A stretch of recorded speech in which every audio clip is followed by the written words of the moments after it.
Salam alaikum. Donc, on continue le corriger, ou bien la solution de cet exercice. Dans la vidéo précédente, on a montré que f est linéaire, on a déterminé l'image et le noyau l'image.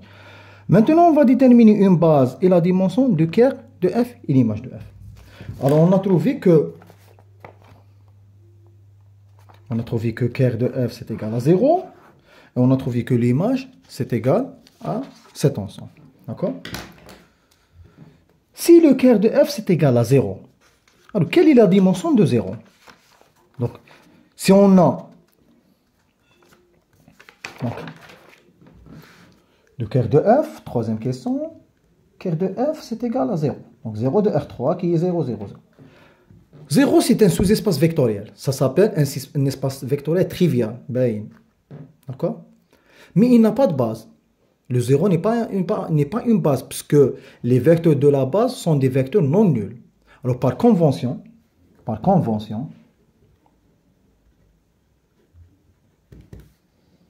dimension de 0, c'est égal à 0.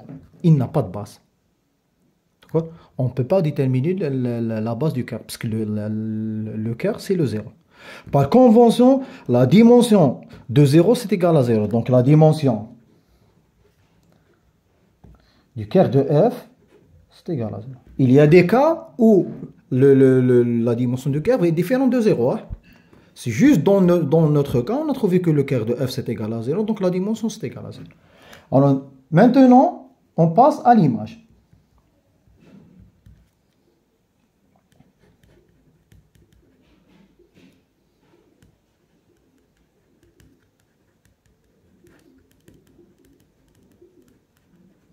Alors, en premier temps, on va donner la méthode classique, la méthode standard. Après, à chaque fois, je vais vous donner d'autres astuces et d'autres méthodes. Et je vais vous donner aussi une méthode pour voir si vous avez fait des erreurs ou non. D'accord? Alors, par exemple, si je vois cet ensemble, on dit que la dimension, c'est égal à 3. Mais comment prouver ça? Chose qu'on va voir après. Image, c'est un sous-espace vectoriel. Sous-espace vectoriel.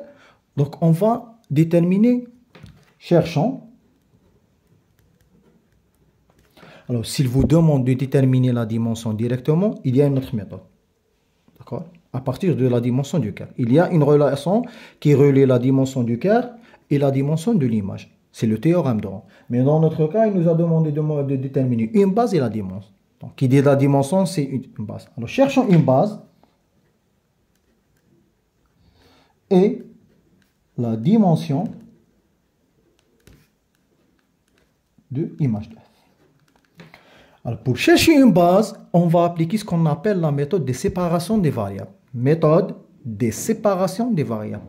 C'est-à-dire, on prend l'image, on va séparer les x, les y avec les y et les z avec les z. Après, on fait sortir les variables et à la fin, on va trouver une famille génératrice. On trouve une famille génératrice, parce que pour montrer qu'une famille est une base, il faut montrer qu'elle est libre et génératrice. Bon, il y a d'autres méthodes plus simples, mais c'est la méthode classique. Il y a d'autres méthodes. Hein. Alors, qu'est-ce qu'on va faire? Méthode de séparation des variables. Méthode de séparation des variables. D'accord? Très bien. Alors, on prend cet ensemble, image de f. Nous avons combien de variables? Nous avons x, et le y, et le z. Donc, automatiquement, nous avons 3 composants. Avec x, y, z appartient à R. Nous avons 3 composants. Là, on met que les x. Là, on met que les y, et là, on met que les z, de telle sorte que ce vecteur plus ce vecteur plus ce vecteur nous donne ce vecteur. Alors, on prend la première composante, c'est x plus y. Il contient le x, donc on écrit le x. Si on a 2x, on écrit 2x. Ça, c'est les éléments de x, les éléments de y et les éléments des z. La première composante, toujours. Est-ce qu'on a le y? Donc, y. On n'a pas le z, donc on écrit le z. Si on fait x plus y plus 0, on trouve notre première composante. D'accord? Deuxième, est-ce qu'on a un x là? Nous n'avons pas un x, donc on écrit 0. Est-ce qu'on a un y? Donc on a un y. Est-ce qu'on a un z? Donc on a un z. La troisième composante, est-ce qu'on a un x? Donc on a un x.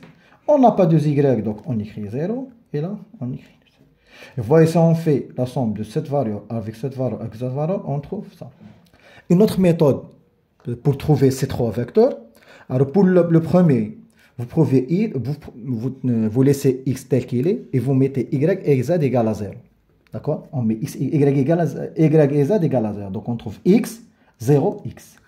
Après, on fixe le y et on met x et z égale à 0. Donc ça, 0 plus y, ça va nous donner y plus 0, y, et 0 plus 0, ça va nous donner. La troisième, on fixe le z et on allume le x et y, ça va nous donner 0, et z, et z. Ça s'appelle la méthode de séparation des variables. Après, on fait sortir les variables. Parce que, qui dit une base, c'est-à-dire, on a, bon, image de f, il est inclus dans R3. Donc, automatiquement, on va trouver des vecteurs de R3, des vecteurs fixés, qui ne dépendent pas de x, y, z. Donc, x fois, il nous reste 1, 0, 1. Après, plus,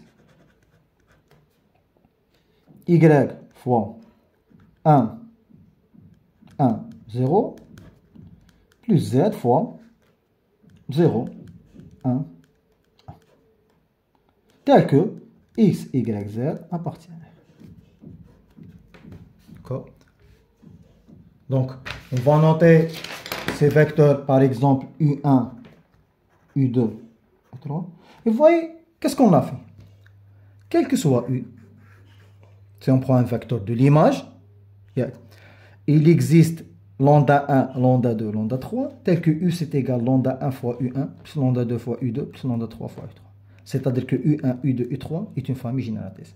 Vous n'êtes pas obligé d'apprendre cette définition, mais si vous arrivez à séparer les x, y, z, la famille qui reste, toujours la famille qui reste, c'est une famille génératrice. U1, U2 et 3 est une famille génératrice. Génératrice de quoi? Génératrice, c'est pas de R3, c'est de l'image de F. De image de F. D'accord? On a déterminé une famille génératrice. La question qui se pose, est-ce que cette famille est une base? Parce que si c'est une base, pour que cette famille soit une base, il faut qu'elle soit libre. Si cette famille est une famille libre, alors je ne veux pas utiliser la méthode des déterminants, etc. On va utiliser la méthode classique. Si cette famille est une famille libre, donc c'est une base. Si cette famille n'est pas une famille libre, ce sera une autre histoire qu'on va traiter après. D'accord? Ça s'appelle, on va essayer d'utiliser la méthode, le théorème le théorème de la base extrême. Mais on ne va pas utiliser maintenant. Maintenant, on va essayer de donner la solution classique. Alors, vérifions. On va noter, par exemple, cette famille B. CB est libre. Vous allez voir qu'on a déjà traité cette question. On a traité cette question. On va voir pourquoi. Ça y est, on a trouvé une famille génératrice. Pour que cette famille soit une base, il faut qu'elle soit libre. Que signifie libre? B libre, la définition. Si on a lambda 1, lambda 2, lambda 3 appartient à R. Pour tout lambda 1. Si on a lambda 1 fois U1 plus lambda 2 fois U2 plus lambda 3 fois U3 égale à 0, quel 0? On travaille dans les triplés, donc on est de R3, donc c'est 0 de R3. Si on a ça, alors lambda 1 égale lambda 2 égale lambda 3 égale 0. Ça y est? C'est-à-dire la solution, les lambda qui vérifient cette condition, c'est les lambda nuls. Il n'y a pas de lambda qui vérifie cette relation, sauf les lambda nuls. D'accord? Alors, là, on va commencer toujours soit, quel que soit, après les quel que soit, c'est les données. Donc, soit lambda 1, lambda 2, lambda 3 appartient à R. On va résoudre l'équation lambda 1 fois U1 plus lambda 2 fois U2 plus lambda 3 fois U3 égale à 0. Alors, votre attention, s'il vous plaît. Lambda 1 fois U1. lambda 2 fois U2, lambda 3 fois U3. Ça ressemble à cette écriture-là. Lambda 1 fois U1, lambda 2 fois U2, lambda 3 fois U3. Après, qu'est-ce qu'on fait normalement? On multiplie le U1 par lambda 1, le U2 par lambda 2, le U3 par lambda 3. Après, on fait la somme et on fait l'égalité égale à 0. C'est-à-dire, on fait le sens inverse de ce qu'on a déjà fait dans l'image. Ça ressemble à lambda 1 fois U1 plus lambda 2 fois U2 plus lambda 3 fois U3. Juste, il suffit de remplacer X par lambda 1, Y par lambda 2, Z par lambda. Sinon, vous pouvez faire les calculs, tous les calculs, mais je vais juste vous donner quelques astuces. Donc, ça va être égal à lambda 1 fois 1, 0, 1, plus lambda 2 fois 1, 1, 0, plus lambda 3 fois 0, 1, 1, égale à 0, 0. Donc ça, cette écriture ressemble à cette écriture. Donc si on multiplie, on va trouver ça avec x égale lambda 1, y égale lambda 2, z égale à 3. Et si on fait la somme, on va trouver ça. Donc c'est équivalent directement, cette écriture c'est équivalent à, il suffit de prendre cette écriture avec x c'est égal lambda 1, y égale lambda 2 et z égale lambda 3. Lambda 2 plus lambda 3 et lambda 1 plus lambda 3 égale 0. 0. Si on fait l'égalité, qu'est-ce qu'on trouve? On trouve lambda 1 plus lambda 2 égale à 0, lambda 2 plus lambda 3 égale à 0, et lambda 1 plus lambda 3 égale à 0. Et vous allez voir qu'on a déjà traité cet exercice. Cette question plutôt. Alors, la copie.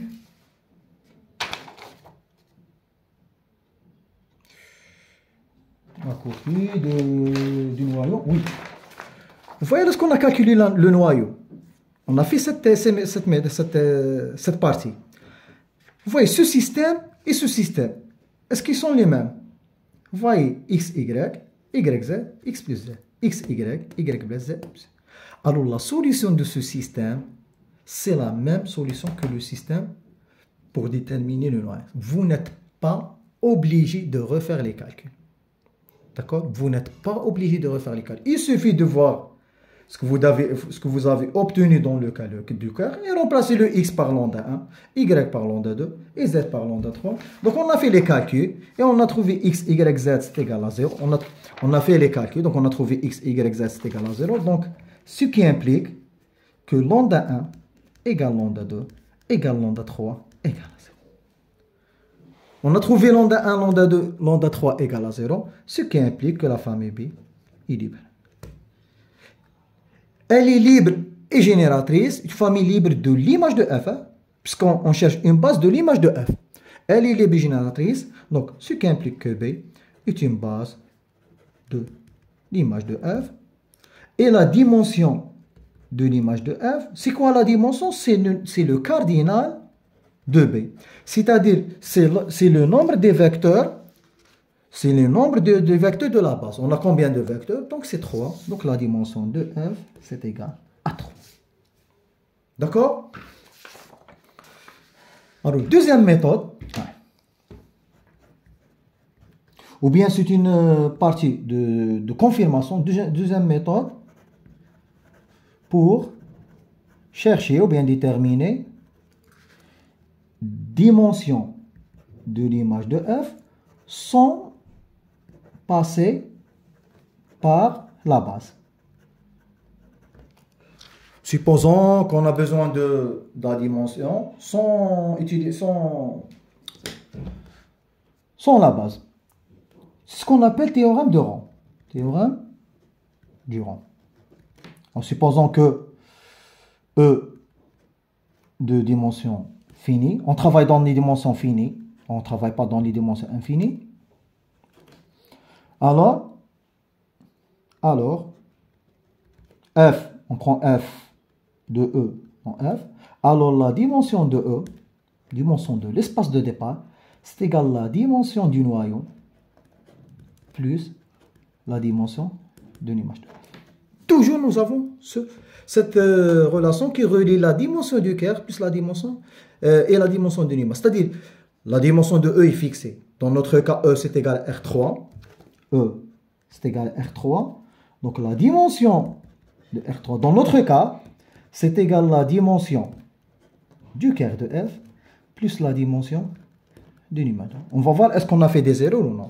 La dimension de R3, c'est 3. Donc c'est 3. La dimension du quart, on a trouvé que c'est 0. Donc automatiquement, la dimension de l'image de F, c'est 3. D'accord? Vous voyez que c'est la dimension. C'est une autre méthode pour déterminer la dimension de l'image.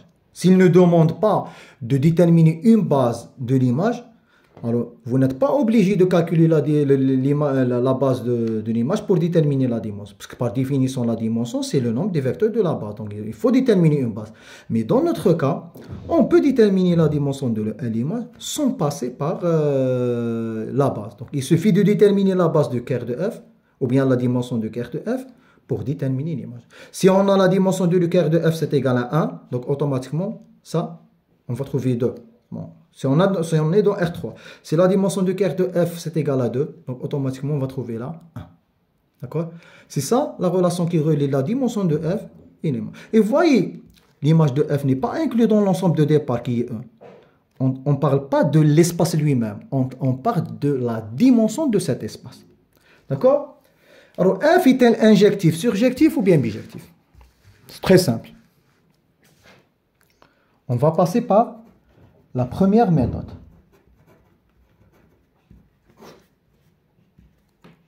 En quatrième ou bien cinquième question. Première méthode. F injectif. En F, on prend F. On écrit comme ça. Appartient L de E, F. C'est-à-dire F, une application linéaire de E vers F. F de E vers F. Alors, F est injectif si et seulement si le noyau de F égale à 0. C'est très très simple. On a déjà calculé le noyau. C'est ça l'importance du noyau. Si le noyau égale à 0, alors F est injectif. Si le noyau est différent de 0, l'application n'est pas injective. C'est très très simple. Alors, puisque dans notre cas, dans l'exercice,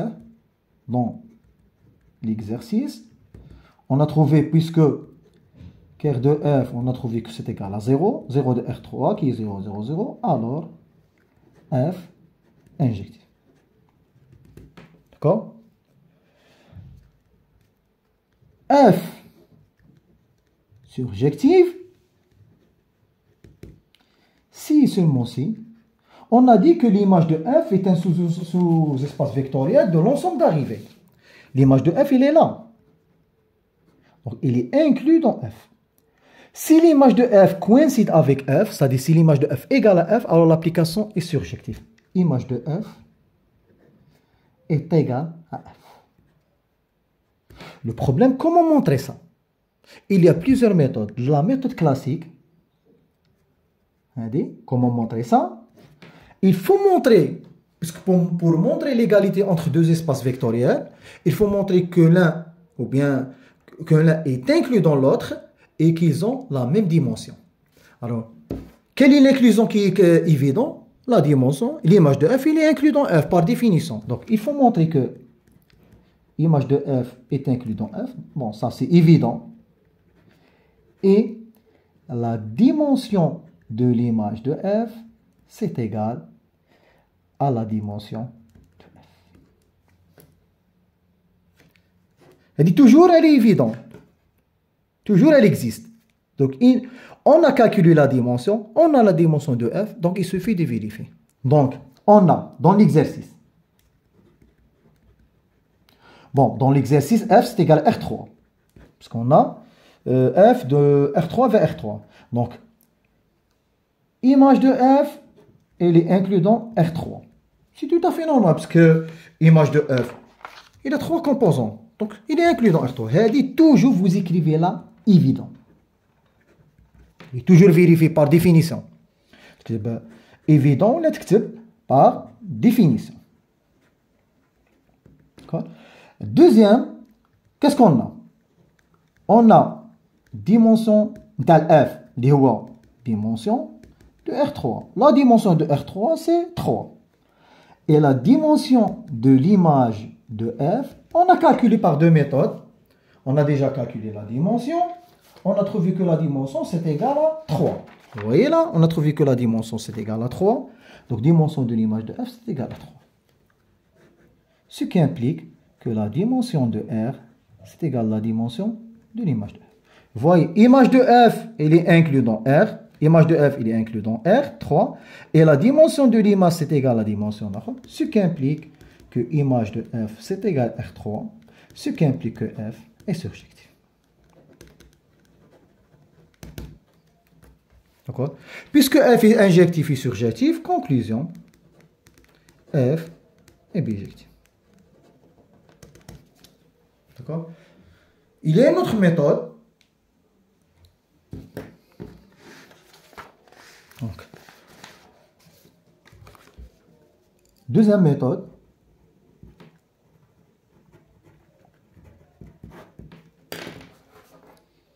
Alors, soit f de E dans F. D'accord? Alors, si la dimension de E, c'est égal à la dimension de F, alors, F injective,